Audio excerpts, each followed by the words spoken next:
옆에 계신 분들 인사하겠습니다. 사랑합니다. 축복합니다. 다 잘 될 것입니다. 할렐루야. 예.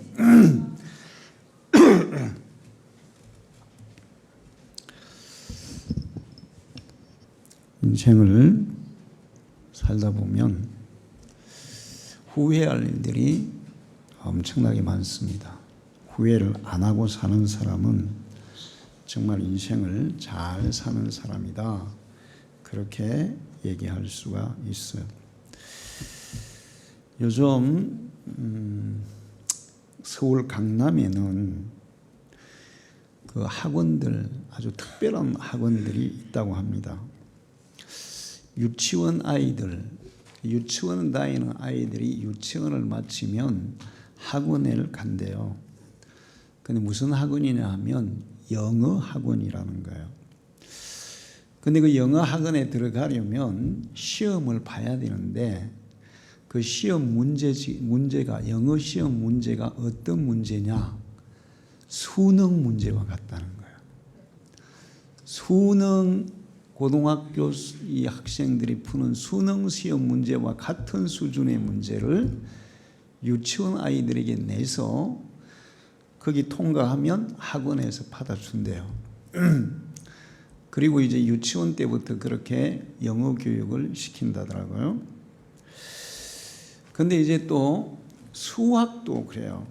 수학은 이제 중학교 들어가는 아이들이 강남의 수학학원에 시험을 쳐서 들어가는데 그 시험 문제가 어떤 문제냐? 그 수학학원에 시험 쳐서 들어가는 문제를 서울대 학생들에게 풀게 했어요. 5명에게 풀게 했는데 1명은 100점이고 나머지는 70점, 50점 그랬습니다. 그런 문제를 풀어서 수학학원에 다니게 한다는 거예요. 우리나라의 1년에 사교육비가 10조, 이렇게 사교육비가 들어가고 있다고 하죠. 그래서 이제 강남의 그 학원에 간 아이들에게 물었어요. 왜 이렇게 어려운 그런 공부를 하려고 하냐? 그랬더니 뭐라고 대답했을까요? 의대에 가기 위해서 그럽니다. 의과대학에 가기 위해서 그렇게 합니다. 그래도 기자가 물었어요. 그럼 의과대학에 왜 가려고 합니까? 그랬더니 거의 대답이 뭐였습니까? 돈 많이 벌잖아요.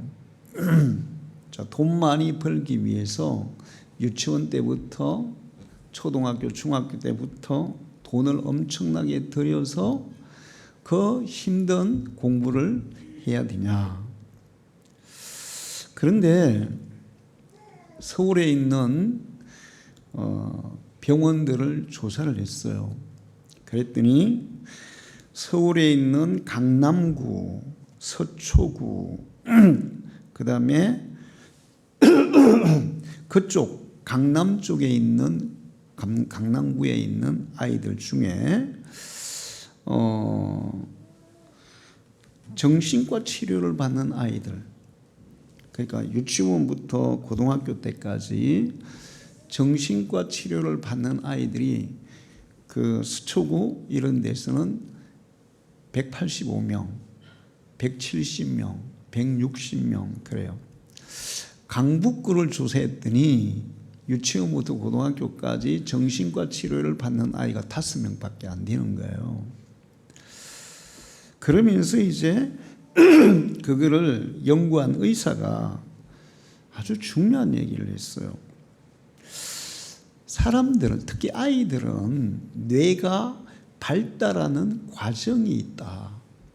한꺼번에 이렇게 어른의 뇌처럼 확 발달하는 게 아니고 조금씩 자라면서 뇌도 자라고 발달한다는 거예요. 그런데 그 발달 과정에 맞지 않는 과도한 공부를 시키면 뇌가 발달을 못한다는 겁니다. 어디가 발달이 안 되냐? 전두엽이 뇌의 전두엽 발달이 안 된다는 거예요. 그런데 이 전두엽 발달이 안 되면 어떤 문제가 생기냐? 폭력적이 되거나 우울증이 되거나 사고력이 약화되고 기억력이 약화되고 운동 능력도 약화되고 문제 해결 능력도 약화되는데 제일 문제는 도덕적 판단력이 떨어지게 된다는 겁니다. 그래서 아주 냉혹한 인간이 될 수 있다는 거예요. 그 아이들의 뇌 발달 과정에 맞지 않는 과도한 교육이 결과적으로는 아이들을 망가지게 한다는 거죠. 뇌를 발달시키지 않고 뇌가 발달하는 것보다 더 과도한 지식을 집어넣으면 컴퓨터 같아요. 인간의 뇌가. 옛날에 80년대는 286 컴퓨터를 써요. 그래서 386, 486 막 이렇게 컴퓨터가 발달이, 용량이 이제 기능이 발달이 됐어요. 그런데 386 컴퓨터에 지금 우리가 쓰는 윈도우 11 깔지도 못해요. 그 컴퓨터의 용량을 초월하는 프로그램을 깔게 되면 컴퓨터에 뭐가 일어날까요? 에러가 일어나는 거예요. 컴퓨터가 망가져 버려요. 사람의 뇌도 그렇다는 거예요. 뇌가 발달하기 전에 내가 수용할 수 있는 그것보다 더 과도한 그런 지식을 집어넣으면 내가 에러가 생긴다는 거예요. 그래서 제가 이 전두엽이 잘못되면 무슨 문제가 생기는지를 조사해 봤어요. 전두엽이 하는 일은 기억력, 사고력, 추리력, 계획력, 운동 능력, 감정, 문제 해결 능력, 상당히 동물하고 다른 고등 그런 정신 영역을 주관하는 곳이 전두엽이라는 것입니다. 굉장히 그 들어오는 정보들을 이렇게 컴퓨터의 그 하드웨어처럼 이렇게 그거를 다 이렇게 종합해 가지고 그거를 판단하고 조절하는 그 역할을 전두엽이 해요.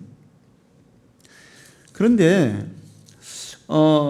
이 전두엽 피질, 전두엽 전전두 피질, 전두엽 전전 뭐 복내측 피질, 안의 전두 피질 이렇게 다양한 영역이 있어요. 그런데 그게 이제 제대로 발달을 안 하면 감정을 관장하는 도파민 분비가 제대로 안 된다는 거예요. 그러니까 자기 자신을 인식하고 행동하고 계획하고 불필요한 행동은 억제하고 이렇게 하는데 불필요한 행동을 억제하는 능력이 상실돼요. 그러면 이제 아이들이 수업 시간에 막 돌아다니는 거예요. 선생님이 뭐라 해도 전혀 말 안 듣는 거예요. 그 전두엽이 문제 해결 능력에 전략을 수립하고 하는 일들을 하는데 그게 망가져가지고 그게 안 된다는 거죠. 그 다음에 또 전두엽이 자급 기억력, 주의 집중력, 목표 지향 행동, 정보 해석 행동, 논리력 이런 것들을 주관하는데 그런 능력이 상실된다는 거예요. 그러니까 내 전두엽을 이 성인의 그 뇌처럼 이렇게 발달을 안 시키고 발달이 안 된 상태에서 과도하게 이렇게 그 사람의 뇌가 수용할 수 있는 것보다 더 과도한 지식들을 집어넣으면 결국에는 뇌는 그냥 거기서 정지해 버리는 거예요. 그러면서 이제 중요한 기능들을 잃게 된다는 겁니다. 그런데 이렇게 망가지면 결국은 이제 공부를 아예 포기하게 돼요. 그래서 그 정신과 치료를 받는 아이들이 이제 공부는 포기하고 이 아이가 앞으로 정상적으로만 살아가도 좋겠다. 이렇게 된다는 거죠. 정상적으로만 살아가도 좋겠다. 정상적인 삶이 파괴되는 거예요. 부모들의 욕심, 과도한 욕심. 그리고 이런 아이들이 이제 그게 망가져가지고 나타나면 집에서 막 폭력적이 되고, 그 다음에 막 부모들 말 전혀 안 듣고, 그 다음에 공부에 대해서는 아예 그냥 흥미를 잃어버리고, 어떤 아이들은 우울증에 걸려가지고 아예 집 밖에도 안 나가고 이런 문제가 생긴다는 거예요. 이렇게 생기고 나서 후회해도 때가 늦어요, 기회가 있어요? 때가 늦는 거예요. 그래서 이거는 뭐가 문제냐 하면 지나친 욕심, 그 중에서도 물질적인 지나친 욕심이 아이의 인생을 파괴하고 있다는 것입니다. 나중에 후회해도 돌이킬 수가 없어요. 영국의 한 교수가 이런 것들을 다 종합해서 이런 얘기를 했어요. 세계에서 공부를 제일 많이 시키는 나라는 대한민국이다. 공부를 제일 많이 시키는 나라는 대한민국이다. 유치원 때부터 수능 영어 가르치는 나라가 어디 있어요? 세계에. 중학교 1학년 때부터 서울대생도 못 푸는 문제를 풀게 하는 나라가 어디 있어요? 그런데 그 다음 말이 중요해요. 그런데 세계에서 가장 불행한 학생은 대한민국 학생이다. 공부는 제일 많이 시키는데 제일 불행한 학생이 대한민국 학생이다. 이렇게 평가를 했어요. 부모들의 욕심, 특히 그것도 물질적인 욕심.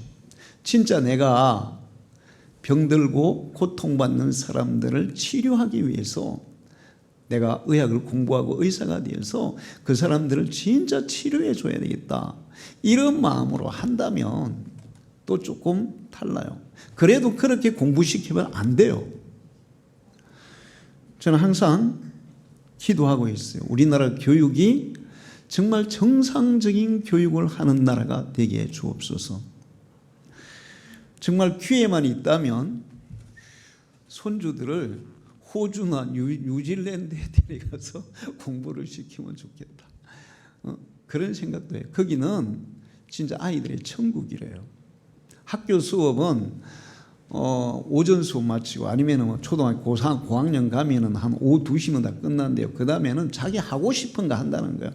자기가 하고 싶은 거, 운동하고 싶으면 운동하고, 뭐 음악 하고 싶으면 음악하고, 그림 그리고 싶으면 그림 그리고, 그 다음에 또 가서 뭐 서핑하고 싶으면 서핑하고, 승마하고 싶으면 승마하고 뭐.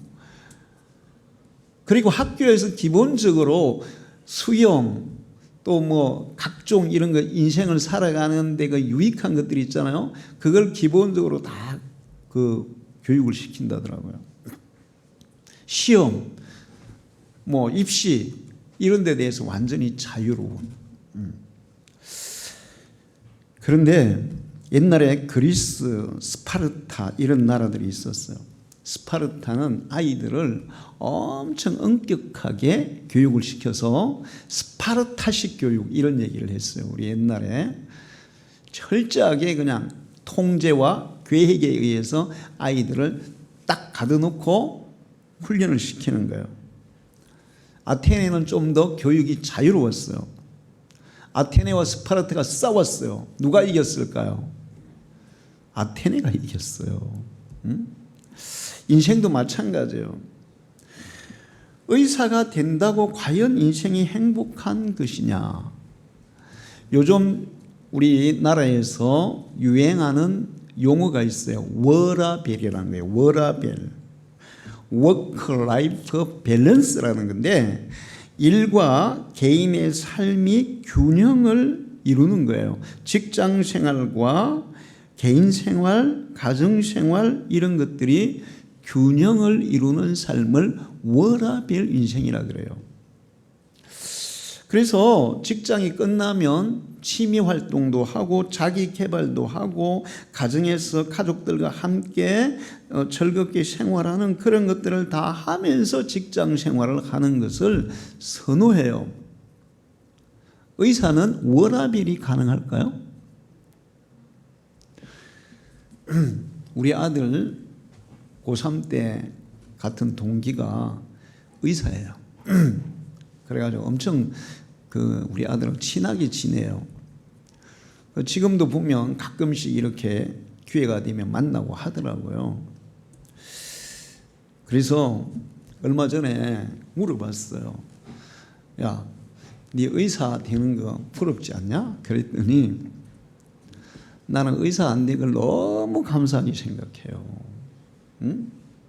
그 친구는 나보다 월급은 좀 많이 받습니다. 많이 받는데 개인 생활이 없어요. 퇴근 시간이 없어요. 공휴일도 없어요. 그리고 있다가도 병원에서 부르면 쫓아가야 돼요. 주일도 없어요. 계속 뭐 당직서고. 그렇게 해서 월급을 우리 아들보다 더 많이 받죠. 걔가 나보다 나은 건 딱 두 가지가 있는데 아파트를 좀 더 좋은 데서 산다는 거하고 자동차를 좀 더 좋은 거 탄다는 거 외에는 전혀 부러운 게 없습니다. 가정생활이 안 돼요. 자녀들과의 시간을 가질 수가 없어요. 또 자기 개발을 위한 그런 시간도 가질 수가 없어요. 근데 우리 아들이 이제 전혀 부럽지 않다는 것은 걔들만의 또 이유가 있더라고요. 우리 아들하고 며느리하고 둘이 월급을 못하면 그 의사보다 월급이 많아. 그러니까 부럽지가 않은 거지. 그렇지 않아도 부럽지 않은데, 응?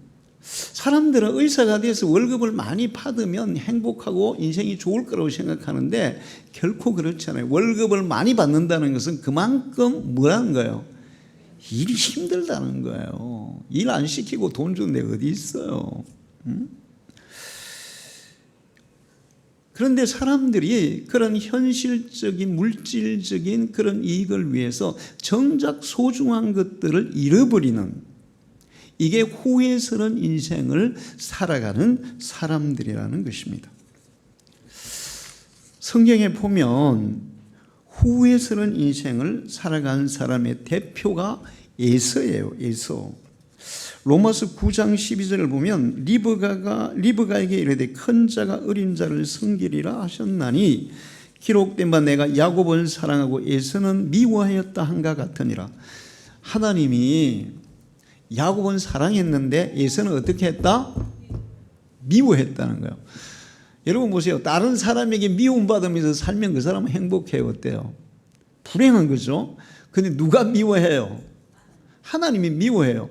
그러면 뭐 괜히 미워하겠어요? 에서의 행동이 하나님 보시기에 미움받을 행동을 하고 산다는 거 아니에요.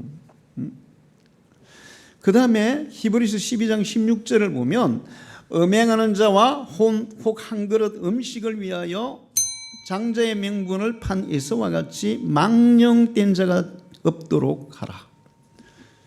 에서의 행동은 어떤 행동이라는 거예요? 망령된 행동이라는 거예요. 옛날에는 그 치매에 걸린 사람을 노망들었다 그랬죠. 망령된, 자기 행동이 뭔지도 모르고 판단도 분별도 안 되는 그런 상황에서 살아가는 것을 망령되다 그래요. 그래서 에서는 어떤 사람이냐? 육체적인 욕망을 추구하는 사람이에요. 그러니까 지금 배고파.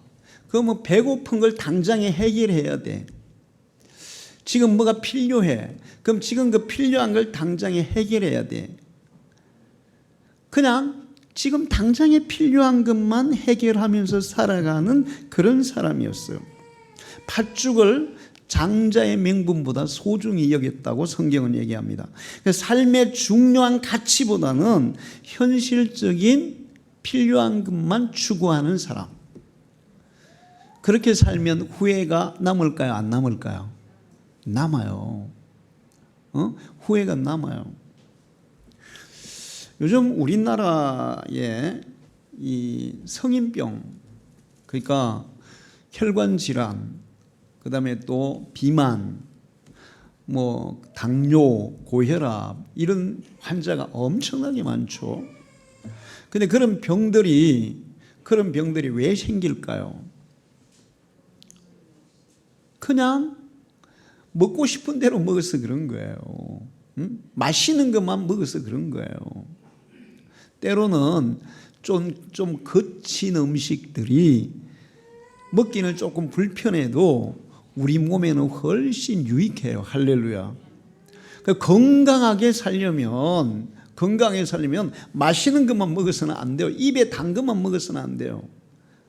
양약은 입에 쓰지만 몸에는 유익하고, 입에 단 거는 몸에는 해롭고, 그렇게 현실적인 순간적인 욕망만 추구한 사람이 에서예요. 장자의 명분은 굉장히 중요한 거야. 나중에 에서가 야곱이 장자가 받을 축복을 가로채버리죠. 약삭빠르게 가로챘어요. 그리고 와가지고 이제 막 울고 불고 하면서 아버지에게 막 한탄합니다. 그러면서 이제 무슨 얘기를 하면, 저 야곱이 옛날에 내 장자의 명분까지 팥죽 한 그릇을 빼앗아 가더니 지금 축복까지 다 빼앗아 갔다. 사실은 오늘 성경에 야곱이 에서에게 장자의 명분을 빼앗았어요? 에서가 팔았어요? 쥐가 팔았잖아. 야, 그까지 장자의 명분 필요 없어. 가져가. 지금 난 배고파 죽겠는데 내 배를 채우는 게 우선이야. 뭐 야곱이 뭐 꼬셨어요? 안 꼬셨어요. 그리고 그렇게 지가 팔았으면 결과적으로 장자의 축복은 누구에게 가야 되는 거예요? 야곱에게 가야 되는, 당연한 거예요. 그러니까 더 진짜 장자가 받을 축복을 생각 안 하고, 그까짓 게 뭔데, 그 명분이 뭔데, 그 가치가 뭔데, 지금 당장에 배고픈 거 해결하는 게, 지금 당장에 필요한 걸 채우는 게 중요하지. 이렇게 살았기 때문에 후회했어요. 현세적인 이익을, 눈에 보이는 이익을 보이지 않는 가치보다 우선하고 살면 반드시 후회하는 일이 생길 줄로 믿습니다. 그리고 정말 또 중요한, 하나님이 왜 에서를 미워했을까? 신앙의 유산을 소홀하게 생각하는 거예요. 장자의 명분이라는 것은 하나님이 주실 신앙의 유산을 받는다는 것입니다. 장자의 명분을 포기한다는 거, 그까지 신앙적인 거 필요 없어. 하나님의 축복 필요 없어. 신앙적인 유산 그거 별거 아니야. 필요 없어. 그거보다는 지금 현재 내게 필요한 게 더 중요하지. 그러니까 하나님이 보실 때 내가 너에게 주고자 하는 나의 약속, 나의 축복, 나의 신앙적 유산, 이거를 아주 소홀하게 생각하네. 그거를 소홀하게 생각한다는 것은 결국 누구를 소홀히 생각하는 거예요? 하나님을 소홀히 생각하잖아요. 그러니까 미워할 수밖에 없는 거예요. 눈에 보이는 현실적인 이익을 위해서 영원한 이익, 또 하나님, 정말 소중한 하나님, 하나님의 축복, 이런 것들을 소홀히 생각하고 있는 거예요. 그러면 나중에 후회가 남을 수밖에 없어. 지금도 많은 사람들이 신앙적인 유산을 소홀히 생각하는 사람들이 있어요. 여러분은 현실의 이익보다 신앙적 유산, 하나님이 주실 축복, 또 우리가 정말 믿음으로 살아서 하나님이 우리에게 주시는 것들을 더 소중히 여기는 마음을 가지고 살아야 될 줄 믿습니다. 그리고 또 하나 문제가 뭐냐면, 사람은 아무리 건강하고 아무리 튼튼하고 아무리 힘이 세도 하나님보다 약해요. 하나님 의지해야 살 수 있어요. 할렐루야. 에서는 힘이 세잖아요. 뱃속에서부터 야곱을 이겼다고요. 그래서 그냥 야곱하고 서로 먼저 앞에 나가려고 막 빨리 태어나려고 형님 되려고 막 싸웠는데, 야곱의 힘에서 밀려서 에서가 먼저 나오고, 야곱은 그래도 마지막까지 막 내가 이겨야 되는데 그러면서 발뒤꿈치 잡고 막 나오잖아요. 이겼어. 그리고 에서는 사냥꾼이고 힘센, 정말 그냥 보기에는 아주 건장한 그런 힘센 그런 남자다운 그런 사람이에요. 지금으로 치면 아마 마동석 같은 사람이라고 볼 수도 있을지 몰라. 털도 많고. 자, 그런데 그러다 보니까 하나님을 의지하지 않고 자기의 힘과 능력을 과신한 사람이에요. 여러분은 절대로 하나님보다 강한 사람이 아닙니다. 비교할 수 없는 거예요. 어제 제가 옛날에 보이즈 1호가 우주로 이렇게 올라갔어요. 그러니까 우주 저 멀리 올라가 가지고 계속 이제 앞으로 이게 우주 앞으로 쫙 나가는데 보이즈호를 쏜 그 이제 우주 학자들이 야 우리 앞에만 보지 말고 저 멀리서 뭐 250만 킬로미터인가 거기에서 지구를 한번 돌아보고 사진을 찍게 하자 이렇게 한 거예요. 그래서 보이저가 이렇게 돌려가지고 지구를 찍었어. 그런데 얼마나냐? 콩보다 더 적어. 한 점이야. 근데 다른 별들은 있잖아요. 다른 별들은 반짝반짝하잖아. 지구는 어떨까요? 푸른 별, 희미한 푸른 별. 그래서 사람들이 그 지구를 별이 이렇게 반짝반짝하면 그래도 뭔가 이렇게 막 우주에서 볼 때는 반짝반짝한 게 좋겠어요? 희미한 푸른 별이 보기 좋겠어요? 반짝반짝. 그래서 쓸쓸하고 우울한 푸른 별. 그 천과 같은 그 지구에 한 점이야, 한 점. 콩알보다 작아. 거기에 사는 인간들은 얼마나 할까요? 먼지보다 못해요. 그렇게 연약한 것이 인간이에요. 하나님의 도움이 없이는 단 하루도 살 수 없는 존재가 인간이에요. 그런데 에서는 자기가 힘이 세다고 하나님 없어도 살 수 있어. 나는 내 힘으로도 충분히 인생을 살아갈 수 있어. 그러면서 자기를 굉장히 과신해요. 그리고 야곱, 네가 하나님의 축복을 받았다 해도 너는 항상 내 밑이야. 뱃속에서도 나한테 졌잖아. 앞으로 아마 평생 너는 내 밑에서 기어야 될 거야. 이렇게 생각했을 거예요. 그런데 나중에 이삭이 축복하는데 야곱은 너의 머리가 되고 그 다음에 에서는 야곱의 하수인이 될 거다. 결국 그렇게 됩니까? 안 됩니까? 그렇게 돼요.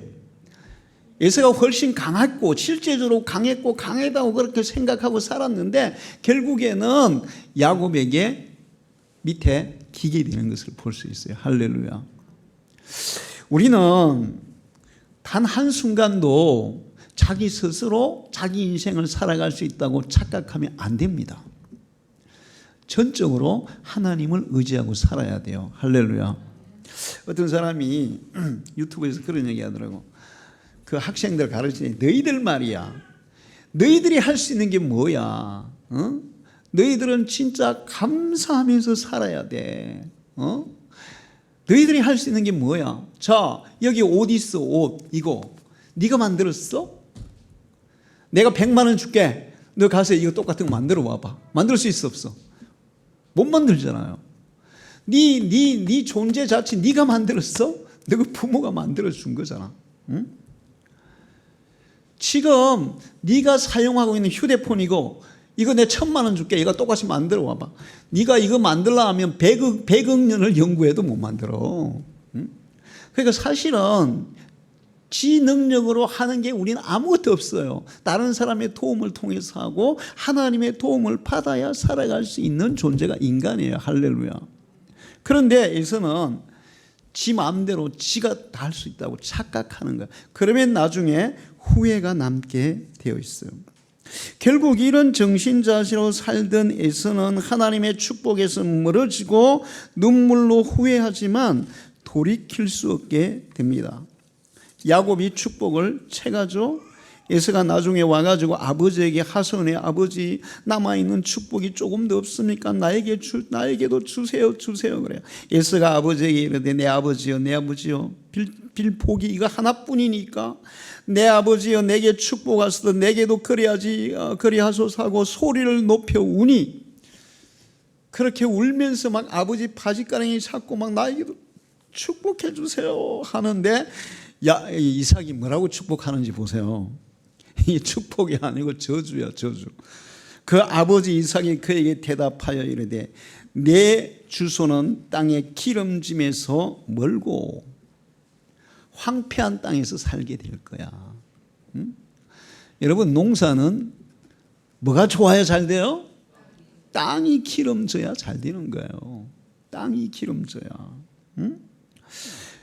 네 주소는 땅의 기름짐에서 멀고 황폐한 광야에서 살게 될 거야. 내리는 이슬에서 멀 것이며. 자, 농사가 잘 되려면 땅도 비옥해도 그 다음에 또 뭐가 있어야 돼요? 물이 풍부해야 되잖아요. 너는 칼을 믿고 생활하겠고 네 아우를 섬길 것이며. 결국 예수는 그렇게 됩니다. 이거는 뭐 축복이에요, 저주예요? 저주에 가깝잖아요. 그렇게 자신을 과시하고 하나님을 무시하고 하나님의 축복을 소홀하게 생각하고 신앙적 유산을 아주 별 볼일 없게 생각하고 지금 당장에 내 필요한 것만 채우면은 그냥 그것으로 끝. 그렇게 생각하고 살았기 때문에 이런 눈물의 후회를 하지만 때가 늦어버리는 것을 볼 수 있습니다. 성경에 에서와 같이 후회를 남기고 산 또 대표적인 사람은 삼손이에요. 자기의 그 엄청난 힘, 자기 능력, 삼손 머리도 좋아요. 힘도 센데다가. 그러니까 자기 힘과 자기 지식과 자기 능력으로 살아가요. 그러니까 문제만 일으키는 거예요. 계속 결혼과 문제 일으키고 블레셋과 문제 일으키고 그 다음에 들릴라와 문제 일으키고 아버지 쏙색이고 엄마 쏙색이고 이스라엘 백성들의 근심거리가. 그 정도의 지식과 그 정도의 지혜와 능력이었으면 아마 이스라엘이 주변 나라를 다 점령해서 통치하는 그런 왕국을 세우고 남았을 거예요. 그런데 자기 힘과 자기 지식만 의지해서 자기 마음대로 하니까 결과적으로는 문제만 일으키다가 인생을 비참하게 마치는 것을 볼 수 있습니다. 우리가 살아가다가 후회를 하게 되는 가장 큰 이유는 로마서 8장 12절에 14절에 가지고 있어요. 그러므로 형제들아 우리가 빚진 대로 육신에게 있어서 육신대로 살 것이 아니니라. 너희가 육신대로 살면 반드시 죽을 것이로되 영으로서 몸의 행실을 죽이면 살리니 무릇 하나님의 영으로 인도함을 받는 사람은 곧 하나님의 아들이라. 육신적으로 살면 후회를 남기게 되어 있다. 후회해도 때는 늦다. 우리는 성령을 받아서 우리의 영의 이 다스림을 받고 살아야 정말 인생을 후회 없이 살 수 있게 될 줄 믿습니다. 그러면 지금 많은 사람들이 후회하죠. 인생을 살다가 다 후회를 해요. 어떤 사람은 정말 심각한 후회를 한 사람이고 조금씩은 다 후회가 남죠. 뭐 저도 가끔 가다가 지나고 보면 좀 후회가 되는 부분들이 있어요. 근데 그런 것들은 그냥 묻혀서 지나가는데 정말 에서와 같이 삼손같이 돌이킬 수 없는 후회를 남기면 그거는 이제 때 지난 후회예요. 돌이킬 수가 없어요. 왜 그러냐 하면 물레방아는 다시 돌아와서 제자리로 옵니다. 그러나 시간은 돌릴 수가 없어요. 한 번 지나가면 끝이에요. 후회해도 돌이킬 수 없는 게 인생이에요. 그래서 여러분은 후회가 없는 인생을 살도록 힘써야 될 줄 믿습니다. 그럼 우리가 후회 없는 인생을 살려면 어떻게 해야 될까? 첫 번째는 삶의 가치를 소중히 여기는 사람이 돼야 돼요. 팥죽보다 장자의 명분이 더 중요하다는 것. 명분이 때로는 더 중요할 때가 많아요. 그러니까 과거에 전쟁을 할 때 보면 항상 전쟁을 하는 사람들이 뭘 찾습니까? 명분을 찾아요. 그 어떤 일을 결정할 때도 명분을 찾아요. 이번에 대통령이 계엄령을 선포할 때 명분이 뭐였어요? 네? 야당의 독주, 선거 뭐예요? 부정선거. 자, 그런데 그 명분이 계엄을 선포할 만큼 충분한 명분입니까? 그러니까 보세요. 명분이 이렇게 중요한 거예요. 만약에 대통령이 계엄령을 선포했어. 그런데 계엄을 선포할 만한 충분한 명분이 된다면 탄핵할까요? 안 할까요? 안 해요. 할 수가 없어요. 그런데 헌법에서 규정하고 있는 명분만큼 명분이 안 되는 거예요. 그러니까 탄핵을 하고 국민들도 대통령이 탄핵되는 거는 뭐 저도 솔직히 100% 좋아하지 않습니다. 그렇게 뭐 대통령을 뭐 아무 때나 막 탄핵하고 그런 거 좋아하지 않아요. 그러나 대통령의 계엄을 나는 절대로 잘했다고 생각하지 않아요. 그거는 계엄을 할 만한 충분한 명분이 못 되는 거예요. 때로는 그 팥죽보다 현재에 필요한 것을 해결하는 것보다 명분이 훨씬 중요한 게 인생이에요. 할렐루야. 그래야 사필기장의 결과가 오는 거예요. 그래야 나중에 후회 없는 결과가 오는 거예요.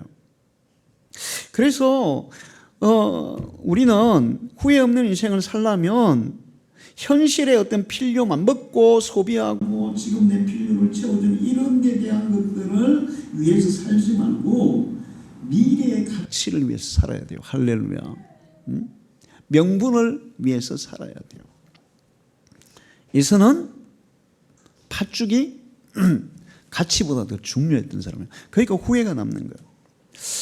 그래서 우리는 후회 안 하려면 야곱처럼 살아야 되는데, 야곱처럼 살라니까 야곱이 좀 강교하잖아요. 남의 뒤꿈치나 잡는 사람인데 뭐 야곱처럼 살아야 돼. 그것처럼 살라는 얘기는 아니에요. 야곱이 그렇게 강교하게 했기 때문에 야곱도 똑같이 당해요? 안 당해요? 당해요. 다 당해요. 그렇게 당한다고요. 나중에는 어떻게 합니까? 자기 아버지를 속였잖아요. 그러니까 야곱의 아들들이 어떻게 해요? 요셉 팔아먹고 양 잡아서 피 묻혀가지고 그 아버지한테 요셉이 짐승이 찢겨 죽였다고 거짓말 하잖아요. 똑같이 당해요. 하나님은 우리가 거짓말하면 나도 거짓말로, 사기치면 사기로 당하게 하십니다. 벌 받았어요. 그러나 야곱의 장점이 뭐냐 하면 신앙적인 가치, 신앙의 유산을 무엇보다 소중히 여긴 사람이에요. 할렐루야.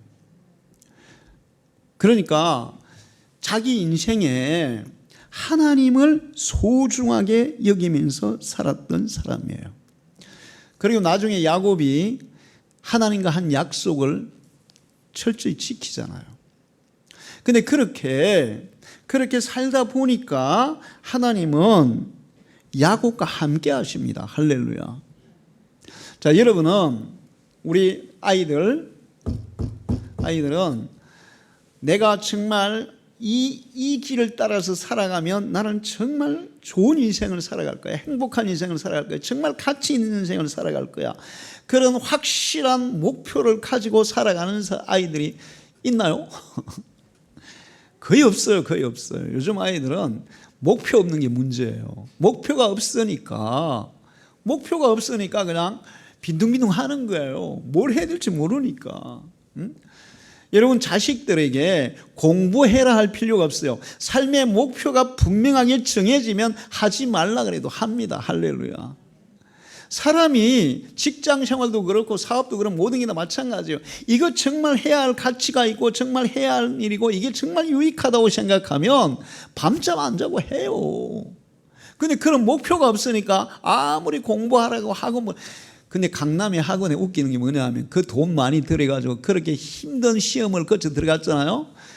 그 강사가 얘기하는데 아이들이 와서 좀 더 자고 있대. 돈만 내비는 거야.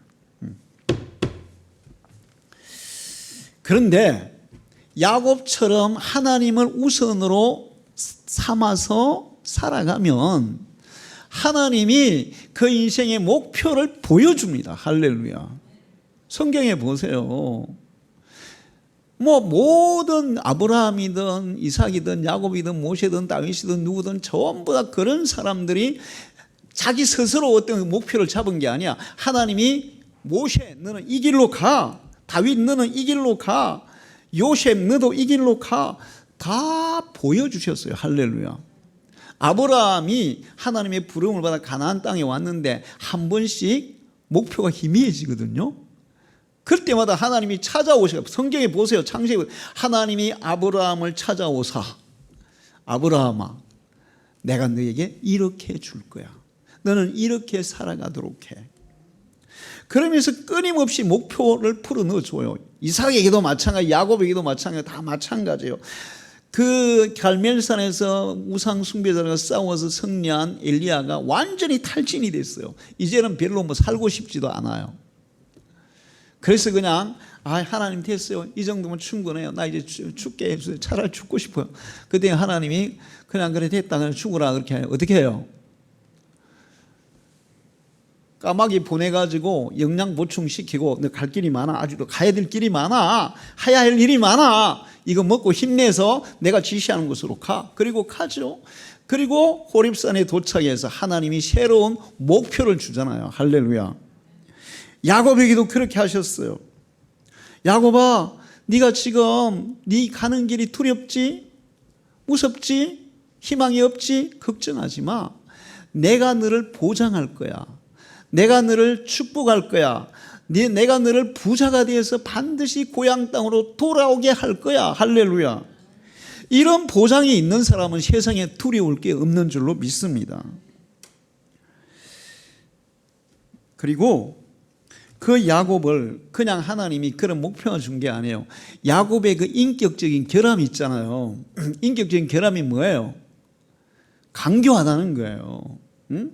남의 뒤통수를 쳐서라도 아버지를 속여서라도 내 이익을 챙기겠다는 그런 좋지 않은 인격적 결함이 있어요. 그런데 하나님이 그거 끝까지 내버려 뒀나요? 그것까지도 고칩니다. 할렐루야. 하나님이 이끌어가는 사람은 인격적인 결함도 고쳐 놓으세요. 약복강에서 에서가 400명의 군사를 거느리고 자기 죽이러 온다는 소식을 듣고 거기에서 밤새 하나님과 씨름해요. 그러면서 거기에서 야곱의 인격도 변화되는 줄로 믿습니다. 그리고 결국에는 그 말씀대로 거부가 되어서 20년 만에 고향으로 돌아와서 하나님이 약속한 그 대업을 이루어가는 사람이 된 줄 믿습니다. 여러분은 후회 없는 인생을 살려면 인생에 더 소중한 것, 덜 소중한 것을 분별해서 소중한 것을 선택하면서 살아가세요. 할렐루야. 응? 선택과 집중이 중요해요. 저도 종종 아이들에게도 얘기하고 저도 제 어떤 결정을 해야 될 때 선택과 집중을 하려고 많이 기도하고 생각을 해요. 그런데 더 소중한 것을 선택해야 돼요. 지금 우리나라는 더 소중하지 않은 어떻게 보면 정말 하찮다고도 할 수 있는 그런 것들을 우선으로 선택해요. 그게 뭐냐면 물질이에요. 소유가 전부다. 물질이 전부다. 그래서 물질을 얻기 위해서 더 소중한 것들을 희생시켜요. 여러분 9.11 테러가 있었죠. 9.11 테러 때 그 마지막 건물이 막 무너져 내리려고 할 때 그 사람들이 무슨 얘기를 했는지 아세요? 무슨 얘기를 했을까요? 내 은행에 돈 다 어떻게 되는 거야? 여기 이 건물에 투자한 돈 다 어떻게 되는 거야? 이런 얘기하는 사람 한 명도 없다는 거예요. 전부 다 가족, 아내, 자녀. 그러니까 물질보다 가족이 더 소중하다는 거죠. 대구 지하철 참사가 있었죠.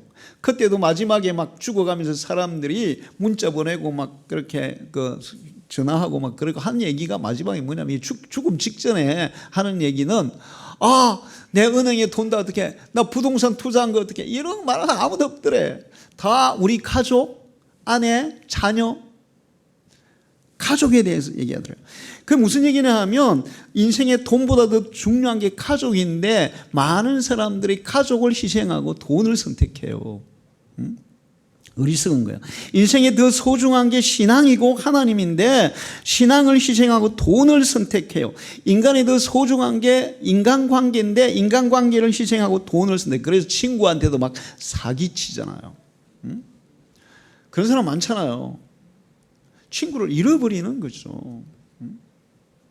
돈을 잃더라도 사람을 잃어서는 안 돼요. 돈을 잃더라도 하나님을 잃어서는 안 돼요. 그걸 잃어버리면 후회하는 인생을 사는 거예요. 할렐루야.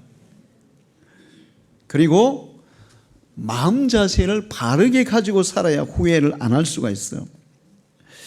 무슨 얘기냐면 긍정적인 마음을 가져야 돼요. 긍정적인 마음.